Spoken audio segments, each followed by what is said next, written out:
আজ পড়ে শোনাচ্ছি স্বামী বিবেকানন্দের অকাল মৃত্যুর কারণ। স্বামী বিবেকানন্দ ছিলেন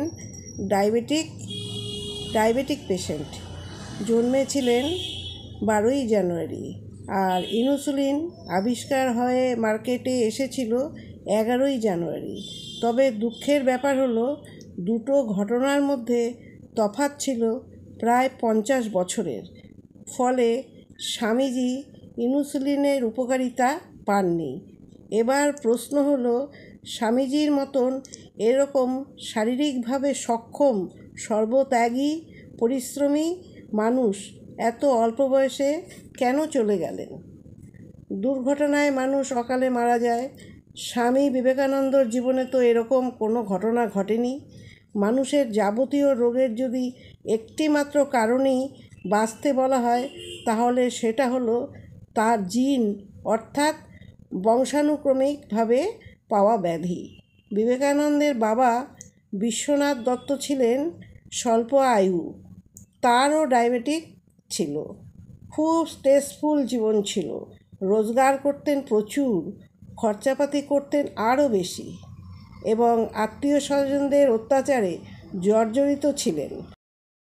পুত্র নরেন্দ্রনাথ তথা স্বামী বিবেকানন্দর জীবনে আমরা দেখতে পাই এই বংশানুক্রমিক জিন ব্যাপারটা হচ্ছে সবচাইতে গুরুত্বপূর্ণ। এরপর আসে পরিবেশের প্রভাব। স্বামী বিবেকানন্দ ভীষণ ভোজন রসিক ছিলেন। সবসময় খাবার খেতেন, প্রচুর পরিমাণে খেতেন, ফল টল কম খেতেন। তেলে ভাজা, ফাউল কাটলেট, মটন, ইলিশ মাছ, মিষ্টি এসবের কোনোটাতেই তার না ছিল না।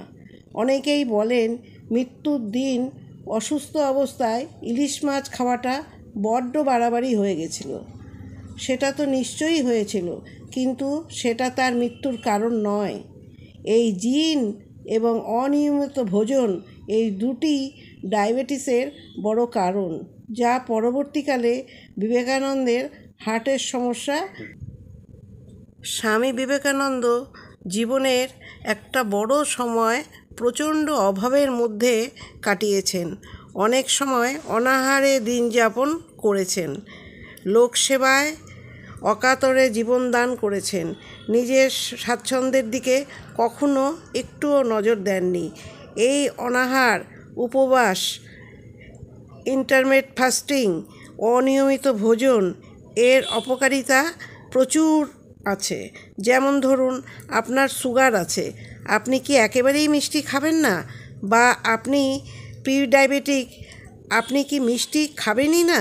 খেতেই পারেন, কিন্তু পরিমাণে খুব অল্প, সারাদিনে কখনোই একটার বেশি নয়।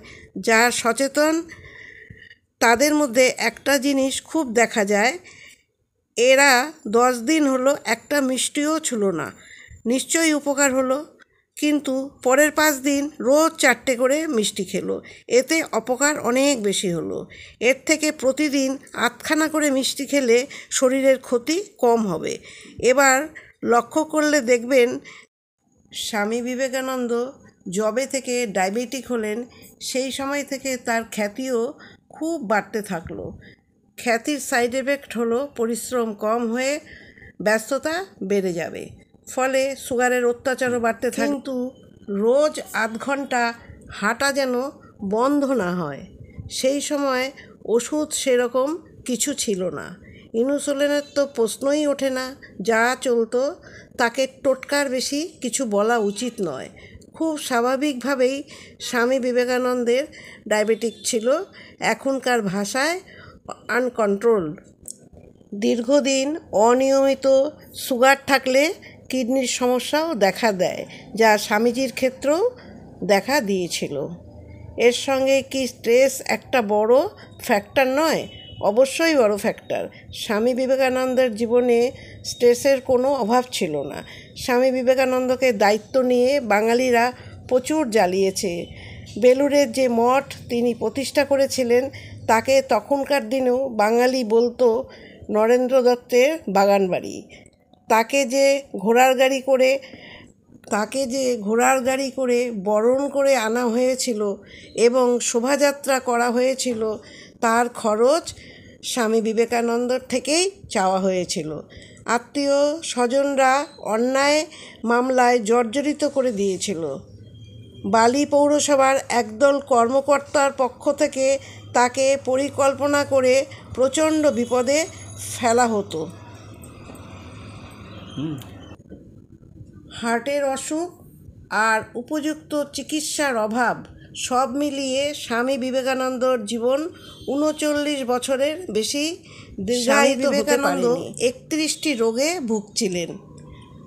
বইটিতে লেখা আছে অনিদ্রা, লিভার এবং কিডনি রোগ, ম্যালেরিয়া, মাইগ্রেন, ডায়াবেটিস এবং হৃদরোগের তালিকা রয়েছে। এমনকি তিনি হাঁপানিতেও ভুগছিলেন, যা অনেকবার অসহ্য হয়ে উঠেছিল।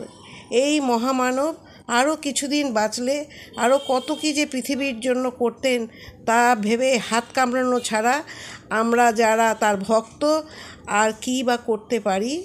আজ এই পর্যন্ত। আবার পরে অন্য কোনো পর্ব নিয়ে তোমাদের সাথে দেখা হবে।